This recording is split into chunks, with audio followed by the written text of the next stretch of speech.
हाल ही में बॉलीवुड अभिनेत्री और टीवी की मशहूर होस्ट तबस्सुम का निधन हो गया। तबस्सुम के निधन के बाद से उनकी तमाम कहानियां जो हैं सामने आ रही हैं, उनके परिवार के लोगों के बारे में, उनके माता पिता के बारे में और बॉलीवुड के दूसरे सितारों के साथ जो उनके रिश्ते थे उस बारे में तमाम कहानियां जो हैं सामने आ रही हैं। तो आज हम आपको अमिताभ बच्चन और तबस्सुम की एक कहानी बताएंगे कि कैसे अमिताभ बच्चन ने तबस्सुम की जान बचाई थी। तबस्सुम का एक शो आया करता था, फूल खिले हैं गुलशन गुलशन। ये शो 1972 में शुरू हुआ था और 1993 तक चला था और इस शो में बॉलीवुड के सभी सितारे आया करते थे। आप इस शो को जो है आज के दौर में जो कपिल शर्मा का शो आता है उसी तरह का शो कह सकते हैं, जिसमें सितारे खुद आना चाहते थे, अपने बारे में बात करना चाहते थे और 1 घंटे का शो हुआ करता था और दर्शक भी इस शो को बहुत दिलचस्पी से देखते थे। और तबस्सुम का जो इस शो को होस्ट करने का अंदाज़ था वो वाकई लाजवाब था, लोगों को बहुत मज़ा आता था और बातों बातों में वो जो है स्टार से ऐसी ऐसी बातें निकलवा लेती थी जिसके बारे में जो है वो किसी से कुछ कहना नहीं चाहते थे, लेकिन वो इस तरह से बात करती थी कि सितारे खुद ब खुद अपने राज खोलते चले जाते थे उनके सामने। तबस्सुम की दिली इच्छा थी कि एक बार अमिताभ बच्चन उनके शो में आए, लेकिन अमिताभ बच्चन उस दौर में बहुत बिजी स्टार थे और वो जो है समय नहीं निकाल पाते थे। तो एक बार कहीं ना कहीं वो चाहती थी कि कैसे भी वो लाइनअप हो जाए शो के लिए। उसी दौरान उनको एक शो को होस्ट करने का मौका मिला। एक अलग शो था, एक स्टेज शो था जहाँ पे अमिताभ बच्चन भी पहुँचे थे। बहुत भीड़ थी और वहाँ जो है उस दौरान उनके पैर में चोट लगी थी और वो व्हील चेयर पर जो है उस शो में उसको जाकर होस्ट कर रही थी।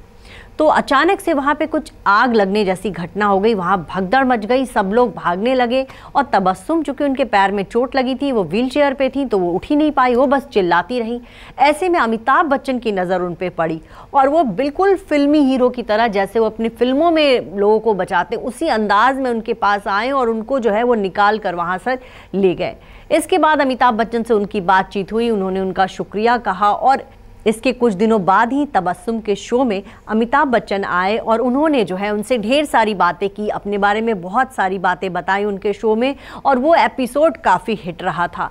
तो तबस्सुम इस तरह से जो है अमिताभ बच्चन ने उनकी जान बचाई और तबस्सुम को जो है उनका जो पसंदीदा हीरो था उनका वो इंटरव्यू करने में भी कामयाब रही। तबस्सुम जो है अयोध्या की रहने वाली थी। 9 जुलाई 1944 को उनका जन्म जो है अयोध्या में हुआ था। उनके पिता का नाम अयोध्या चंद्र शर्मा था और उनकी माँ जो है असगरी बेगम थी। उनके पिता जो है उनका असली नाम जो था तबस्सुम का किरण बाला था, लेकिन घर में उनको जो है तबस्सुम नाम दिया गया था और इसी नाम से जो है बॉलीवुड में उनकी एंट्री हुई थी। 3 साल की उम्र में जो है उन्होंने फिल्मों में काम करना शुरू कर दिया था और तबस्सुम ने पहली बार जो है नरगिस के बचपन का किरदार जो है फिल्म दीदार में किया था। ये 1947 में इस फिल्म की शूटिंग हुई थी और वो उनका पहला फिल्मी पर्दे पर उन्होंने 3 साल की उम्र में कैमरे का सामना किया था। बहुत सारी फिल्मों में काम किया, लेकिन कोई भी फिल्म में उनको लीड एक्ट्रेस वाला रोल नहीं मिला था। हमेशा वो साइड एक्ट्रेस के रोल करती रही या फिर एक्टर की बहन का रोल करती रही। बहुत ज़्यादा फिल्मों में उनको सफलता नहीं मिली। तब वो टीवी की दुनिया में आई और टीवी की दुनिया में बतौर टीवी एंकर, होस्ट कह सकते हैं, उन्होंने बहुत अच्छी पहचान बनाई और उसके बाद जो है उन्होंने एक मैगजीन में संपादक की भी भूमिका निभाई और वो भी कामयाबी के साथ। तो तबस्सुम लंबे समय से जो है टीवी पे नज़र नहीं आ रही थी, लेकिन सोशल मीडिया पे काफ़ी एक्टिव रहती थी और अचानक जो है मतलब बहुत ही खुश दिल मिजाज की शख्स थी, उनको कोई बीमारी नहीं थी। जिस दिन उनका निधन हुआ बिल्कुल नॉर्मल थी, लेकिन उस दिन 18 नवंबर की शाम को अचानक उनको दिल का दौरा पड़ा और वो जो है चल बसी।